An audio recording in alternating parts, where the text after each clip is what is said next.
Hard and crunchy on the outside, soft on the inside. That's a really apt description for my hero, my father. Dr. David P. Cook. No, not that kind of doctor. But he is totally willing to behave as if he is that kind of doctor when it suits his purpose. The first time I recall him doing that, it was after his father had had a massive heart attack, and the medical personnel were not very forthcoming with information to my grandmother. And Dad got up there and charged in. Well, you just tell the doctors that Dr. David P. Cook is here to see about the status of his father. And information started coming right away.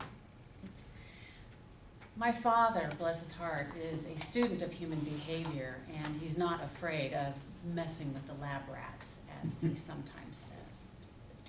Dad grew up in a little lumber town in Washington, and his mother called him Davy. Well, little Davy was too big for that little lumber town. He had bigger dreams. And really the military was the only way out of those little lumber towns and small company towns in that day and age for a poor family.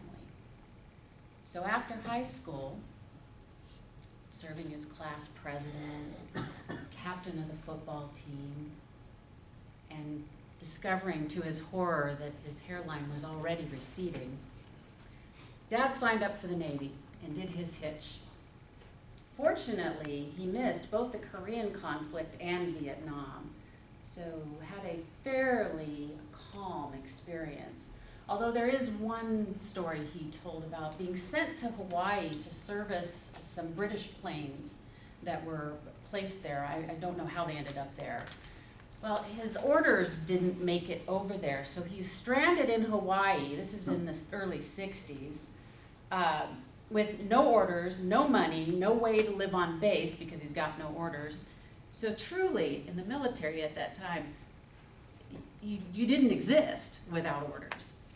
And so that was a fiasco that he had to work around. I think he ended up sleeping on the beach a couple of nights before they got it straightened out. But he had a fun time in Hawaii. He had a little bit of leave that was unplanned, we shall say. After the Army, the Navy, my goodness, Dad went to work down in Southern California with a defense contractor. And at the time, this is the story that was told to us, he heard a tap, tap, tap, women's high heels through the Quonset hut where they were stationed. Women in the area weren't really very common at that age. So he leaned back out of his area. Check out those legs, because Dad is a leg man. And he liked what he saw. And that was my mom that he saw.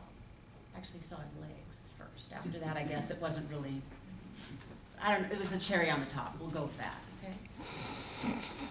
So 53 years later, it is still a controversy among the two of them whether that first invitation to a housewarming with his buddies and whatnot was really a date or not.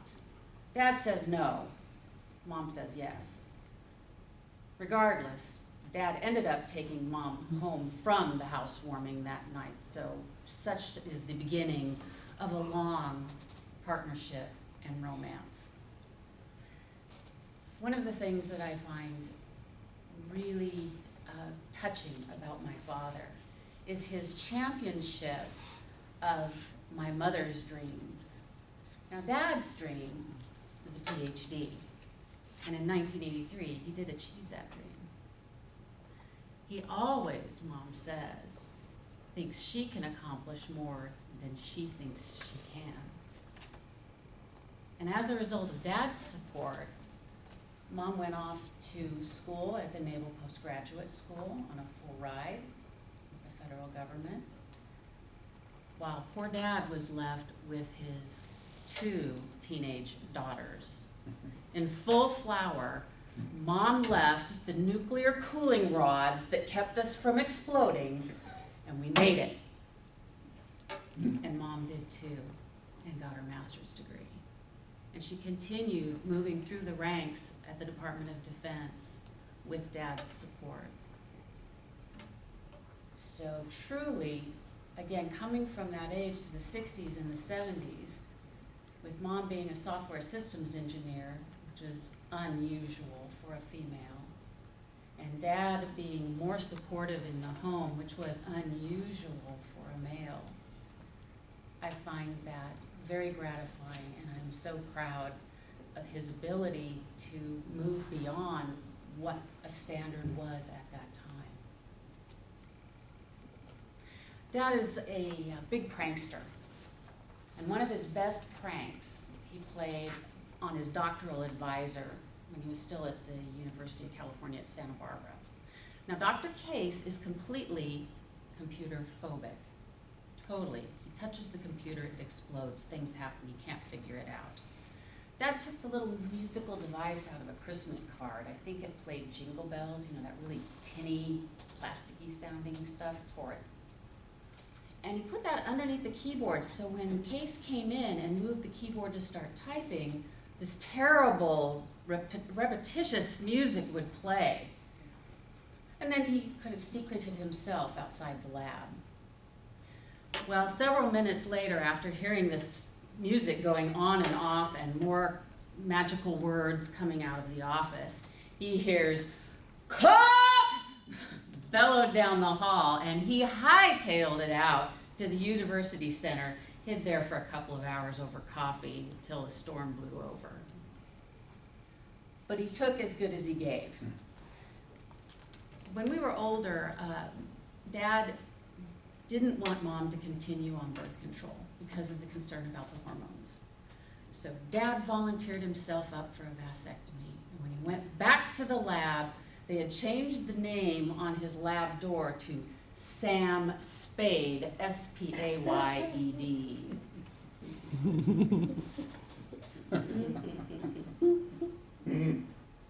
He's a good sport. I'd like to close with a passion of Dad's. Dad is a fly fisher. He loves it. And bless him, he tried to teach his daughter to fly fish. We hiked out a couple of miles into the Peru Mountains down in Southern California where the condors live, for those of you who are unfamiliar with that area. And we found a great place. He hiked up to the next pool. I stayed down. It was wonderful, beautiful water, and there was a trout about yay big, hanging right out there in the open. And I told myself, I'm gonna get that fish. Well, what I didn't really realize is there was a little bit of an oil slick. There's a natural seeps up in that area. Mm-hmm. And that big old fish, smart thing as he was hanging out right underneath one of those. So as I'm like trying to flip my little line around and avoid catching it on the stuff back behind me and not hook myself, I got that line in there, and he's ignoring me, of course, being a smart fish. And all I ended up with was a fouled line that my father still talks about, and huge boredom, which I relieved by deciding I would go swimming. Because as a teenager, of course, swimming and hanging out on the rocks in the sun is what you do, rather than fly fish. Toastmasters, my father is my hero, Dr. David P.